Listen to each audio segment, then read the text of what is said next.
República Argentina, eso es lo que está mostrándose en la pantalla de Canal 10 y lo que está mostrándose también es la figura inconfundible del profesor, doctor, cantante, diseñador, político, militante, convencional constituyente, etcétera, etcétera, Américo Schwarman. Menos mal que no trajo tarjeta, porque si no, no hubiera entrado en una tarjeta de presentación todo lo que ha hecho en la vida Américo. Hola, Ame, ¿cómo te va? Hola, Ave, ¿cómo andas? Bien, Siempre es un, gracias. siempre es un gusto volver a los Gracias. estudios de Radio Animal. Para nosotros es un placer que vengas. ¿Sabes cuál es la dificultad?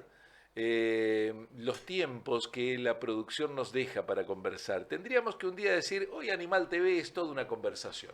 Lo hemos dicho como 5 o 6 veces en los Y últimos nunca cinco lo años hacemos. y no lo hacemos. Está muy bien. Ya lo vamos a hacer, ya lo Sí, vamos a ya hacer. lo vamos a hacer. Cuando seamos grandes. ¿eh? Ahora todavía somos jóvenes, Ahora tenemos que somos seguir con nuestras actividades cotidianas. adultos menores. Claro, ¿eh? sí, sí.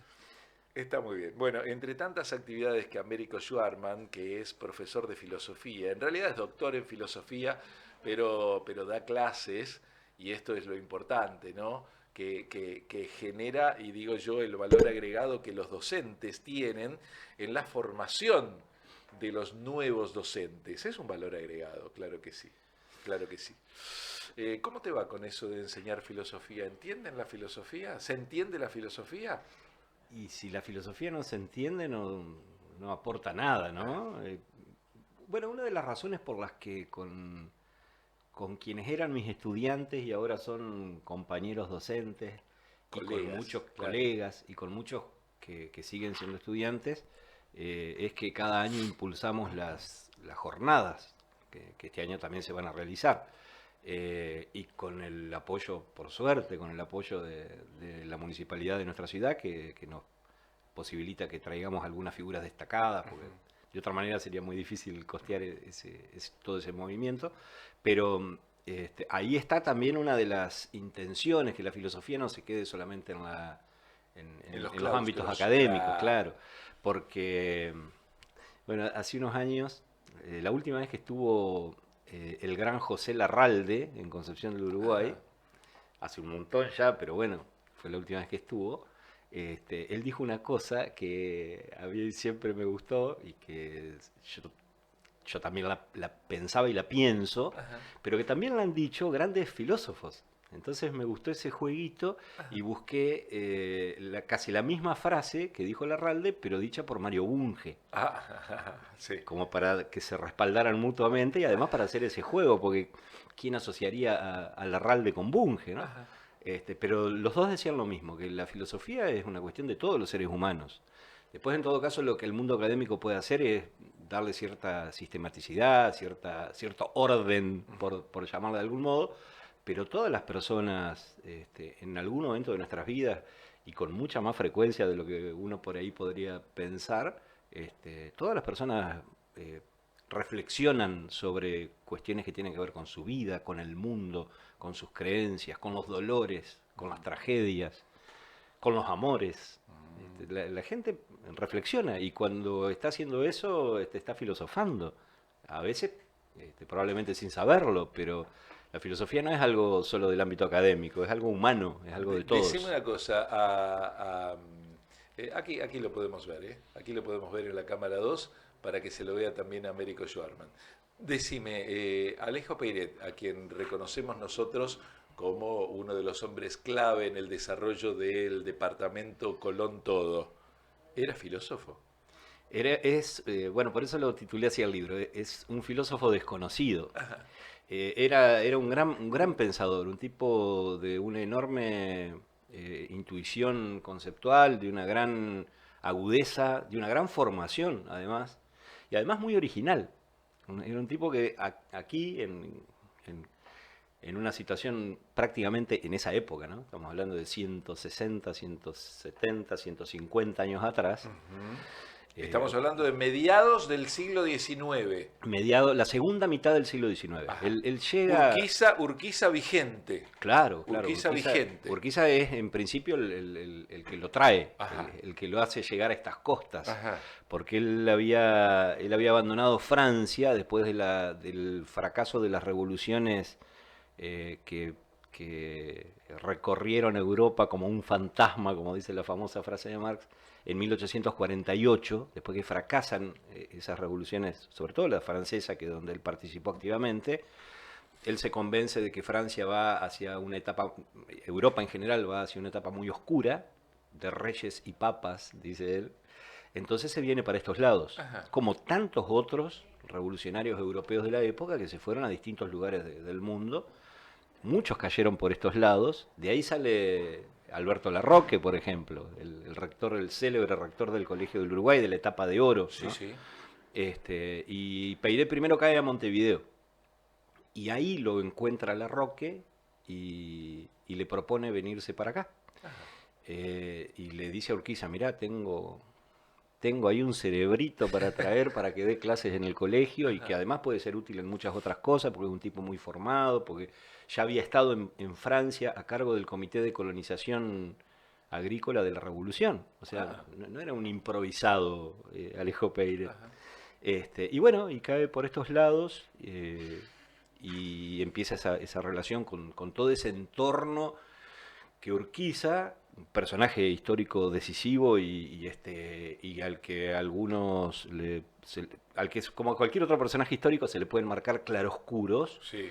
pero con una visión, en ese sentido, con una visión que nadie en su época tuvo, que era la de crear un ámbito de formación abierto a los jóvenes de todas las clases sociales e incluso becados, respaldados por el Estado para que pudieran cursar, digo, qué diferencia con los liberales de hoy, ¿no? Que a veces hablan de Urquiza, estos que usurpan esa palabra tan hermosa, porque Peiré también era un liberal, ni hablar de la palabra libertario, ¿no? Esta gente que nos gobierna que no tiene ni idea de lo que dice, porque imagínate un liberal como Urquiza, un liberal como Larroque, un liberal como Subiaur, a estos los agarran, los sacan pero de las orejas, iba a decir una palabra más dura, pero los sacan a patadas. Sí.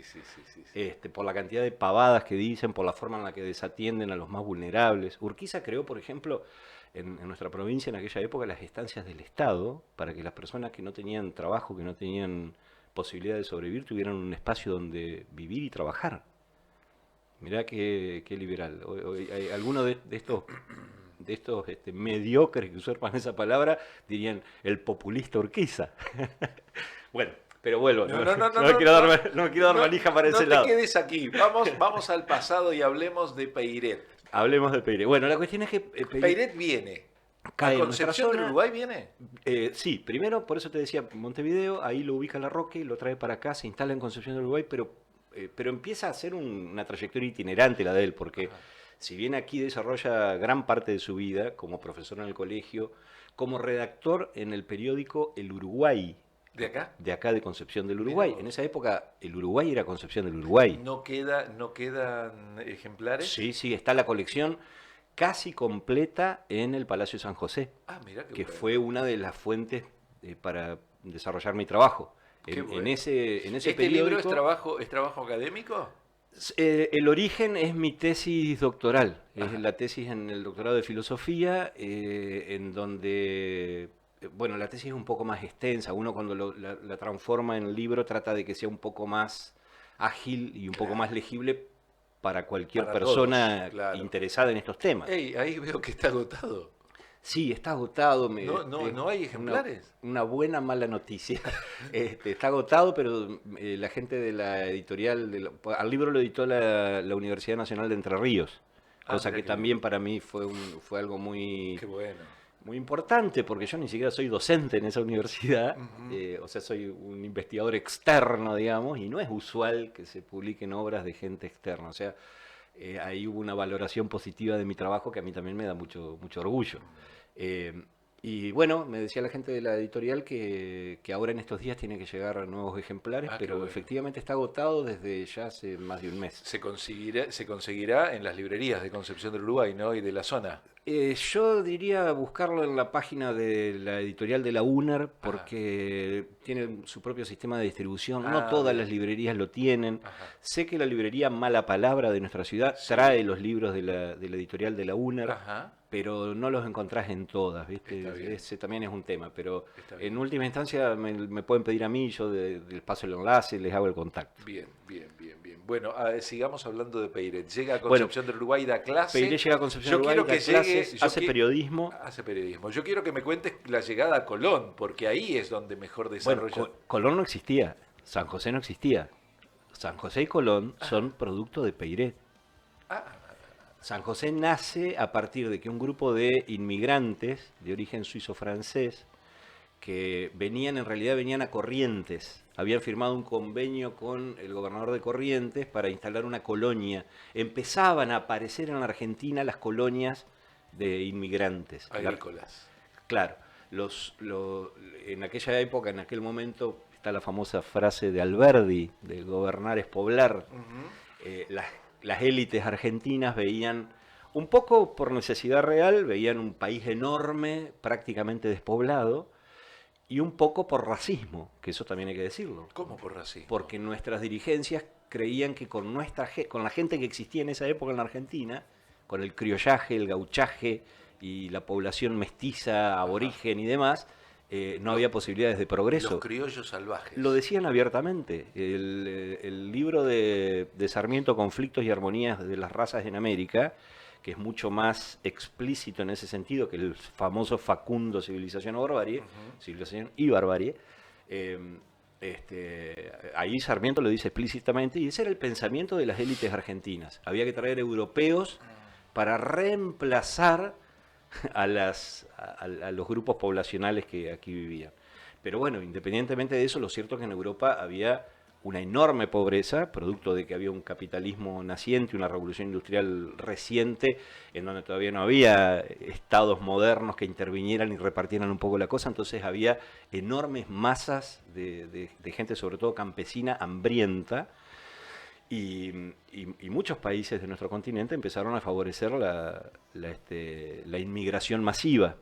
En nuestro país había toda una discusión acerca de qué forma de colonización era más adecuada.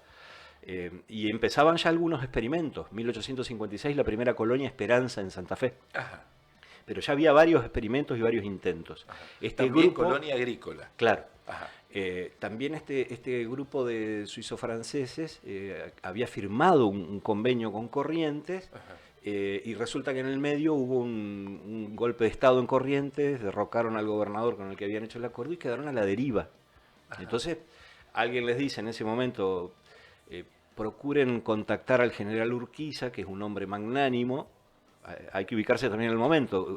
Urquiza hacía un par de años que había ¿De qué año hablas? de los colonos suizos, Ajá. 1856. 56. Era hombre fuerte de esta tierra, Claro, claro. claro, hacía 3 años que había derrocado a Rosas, Claro. que el país empezaba a organizarse, que teníamos constitución, que Buenos Aires estaba aparte, o sea, Ajá. Urquiza era la cabeza de la Confederación Argentina, que era el resto de la Argentina sin Buenos Aires.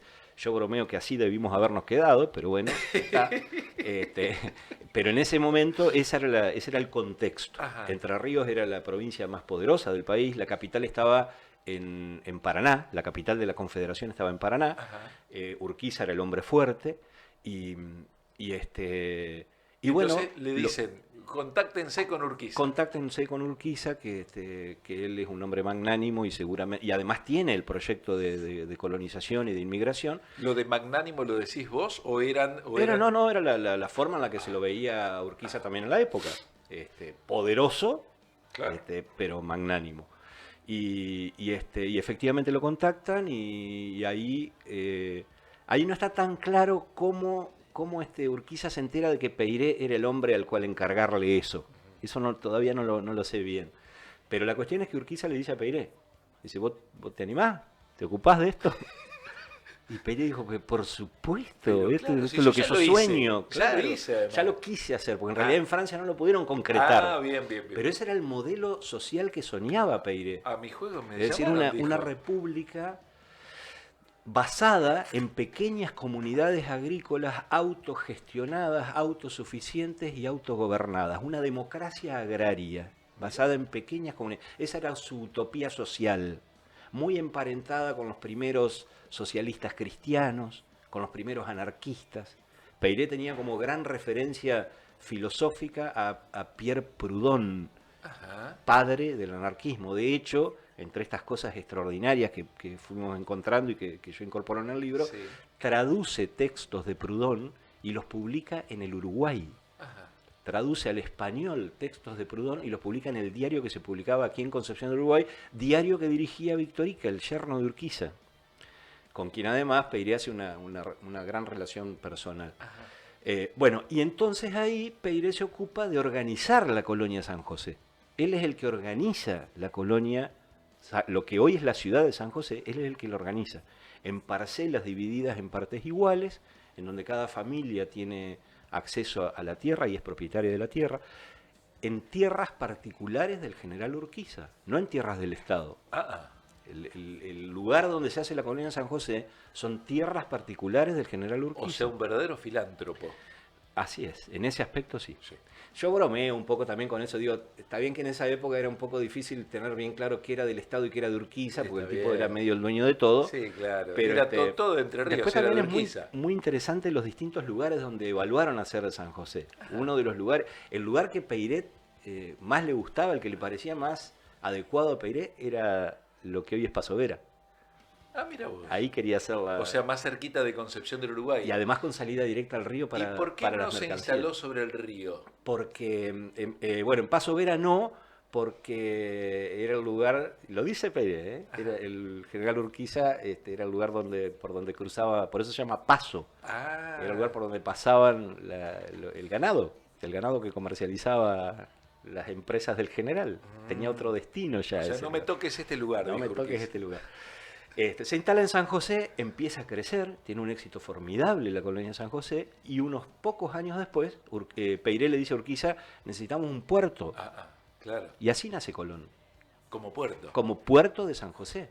Ah, mirá vos. Por eso Peiré, olvidado en muchos sentidos en la historia, por más que tiene calles, hay escuelas que llevan su nombre, está el busto en el colegio, el salón de actos del colegio lleva su nombre, mucha gente recuerda que es uno de los fundadores de la fraternidad, Sí. que es uno de los fundadores de la Biblioteca El Porvenir, que es uno de los fundadores de la Primera Mutual. Impresionante la labor que desplegó ese hombre, y en el medio escribía, investigaba, publicaba notas, publicaba libros, daba clases acá y en el Colegio de Buenos Aires. No. En fin, un fenómeno, un tipo... Un filósofo en acción. No era un filósofo encerrado claro, como dice la expresión, en un castillo de cristal y alejado del No, el mundo. tipo No, laburaba, llevaba toda la acción. Sí, y escribía Además era notas masón. polémicas, era masón, claro.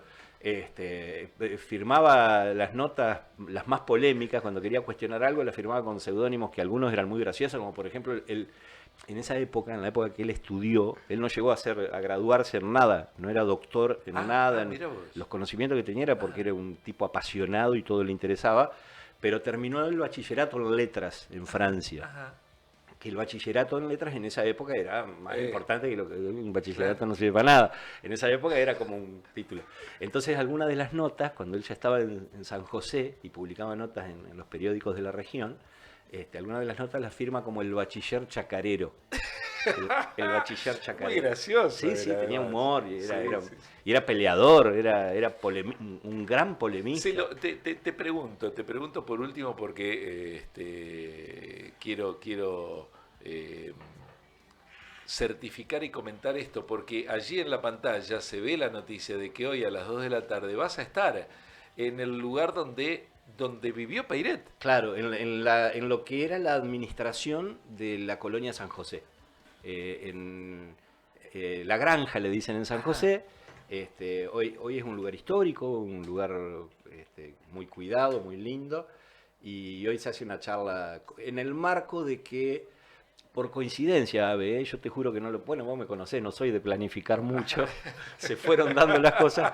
Justo el libro sale en el año en el que se cumplen 200 años del nacimiento de Peiré. Claro. Entonces enganchamos todos los homenajes en los lugares donde Por suerte, digo yo, porque era hora, se lo empieza a reivindicar y a reconocer. Claro. Colón no lo reconocía como fundador. Mira, ahí está la granja, la administración, así se llama, entre San José y Colón. Claro. Entre las dos localidades, en el medio, ahí cerquita del Molino Forclas, para que te ubiques, ¿no? Ahí está la granja, la administración, desde donde Alejo Peiret monitoreaba todo lo que había formado. Y si bien todo esto que yo conté hasta recién son casi como un popurrí de anécdotas de la vida de Peire, Ajá. lo que yo me propuse con mi trabajo y bueno, y por supuesto ahora con el libro, es reponer el carácter de pensador original de Peire, el carácter de filósofo. Porque, por eso digo, más allá de todas estas cosas que cuento, que muchas parecen anecdóticas y por ahí son las que más llaman la atención de la gente, eh, el- lo más interesante, lo más valioso de Peire es precisamente el desarrollo de las ideas que él lleva, que él promueve.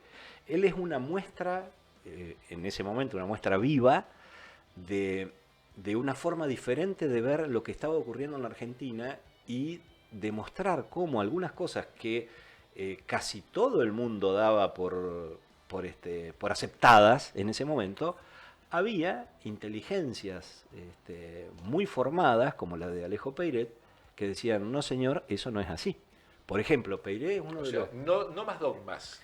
Claro, pero por ejemplo, esta cuestión que te explicaba, te comentaba al inicio, del esquema de civilización y barbarie, acá en la gran ciudad estamos los civilizados, y en las provincias y en el campo están los bárbaros, ese esquema que promovió, Sarmiento. que sintetizó Sarmiento, pero que en Claro, realidad era era lo que general. pensaba toda la dirigencia bonaerense y porteña, que era lo mismo, ¿no? Buenos Aires y la ciudad era lo mismo, no había una división como ahora. Este, Peiré es uno de los primeros en refutar esa idea filosóficamente y con argumentos extraordinariamente potentes. Peiré cuestiona la guerra del Paraguay, la masacre despiadada que se hace contra el pueblo del Paraguay, organizada entre el imperio brasileño y la oligarquía porteña encabezada por toda esa élite liberal aliada con la clase terrateniente bonaerense. Peiré plantea ya en aquella época el cooperativismo, la educación integral, la educación de varones y mujeres y de todas las clases sociales. Plantea ya en aquella época la necesidad del asociativismo, la idea de la economía social, la idea de la participación de los trabajadores en la conducción de las empresas. Es decir, es un pionero en tantas cosas que hoy, cuando uno revisa todo aquello, y además, sobre todo, cuando revisa la vigencia de muchas de sus ideas, porque yo voy en la granja, porque en realidad es una charla con varias personas, Ajá. así que yo voy a hablar un ratito nomás, pero lo que voy a desarrollar ahí es una de las cosas que yo cuento en el libro, que quizás la abrumadora mayoría de quienes nos están escuchando nunca oyeron hablar de esto, pero hace un par de años el Papa Francisco habló de la necesidad de una renta básica, tema del que se habla muy poco y del que se conoce muy poco, y que le han planteado personajes tan diferentes como, bueno, el Papa Francisco, Martin Luther King o Elon Musk, o Milton Friedman, o Bertrand Russell, es decir, personas de espectros ideológicos muy diferentes. La idea de la renta básica es que todas las personas en una sociedad marcada por el uso de una unidad monetaria como eje de las relaciones interpersonales, tiene que tener un ingreso monetario asegurado para poder tener una subsistencia básica. Y a partir de ahí que desarrolle su vida. Bueno, esto fue lo que en la práctica hizo Peire en San José. Y está el contrato que firmaban los colonos con Urquiza, en donde Urquiza les proveía a cada familia que se instalaba en San José, no solo la tierra donde iba a trabajar, donde iba a vivir y trabajar, le proporcionaba los animales para la labranza, le proporcionaba los instrumentos para la labranza, las herramientas que la tenía que compartir con los otros colonos, le proporcionaba una dote fija de harina, café, yerba, comida, Subsistencia. y le proporcionaba una suma de dinero a cada familia para que tuvieran la tranquilidad necesaria para ponerle todo el esfuerzo posible, de manera de que si las cosas no salían bien, tuvieran algún tipo de resguardo. Si había una peste, una plaga, si la cosecha se perdía porque le erraron en el tipo de cultivo, por la razón que fuera, tuvieran la tranquilidad de que tenían un sostén, de que tenían un respaldo. Y recién cuando empezaran a producir, empezaban a devolverle a Urquiza esa plata que había puesto. Pero cuando empezaran a producir. Eso fue lo que marcó el éxito de San José. Eso fue lo que hizo que San José creciera de una manera extraordinaria y en pocos años se convirtiera en un modelo social, en un modelo de desarrollo, que bueno, llega hasta nuestros días, porque San José sigue siendo una ciudad pujante, ¿no? Amé, este es el libro, estamos viendo a Américo Schwarman y su libro, el último que ha publicado, que es producto de su último trabajo para lograr su doctorado en filosofía, que lo ha convertido en libro, hoy agotado, preguntándose si Alejo Peiret era un filósofo desconocido, un hombre de acción, pero que en realidad Américo Schwarman lo marca como un hombre de pensamiento importantísimo. Hoy 14:30 en la Granja, la administración, otrora, desde donde Alejo Peiret comandaba en la práctica sus ideas, en la formación de San José, será esta charla con varios pensadores, varios historiadores, entre ellos el uruguayense Américo Schwarman. Arme, gracias por venir. Gracias a ustedes, Abe. Como siempre es un placer para mí estar en esta casa. La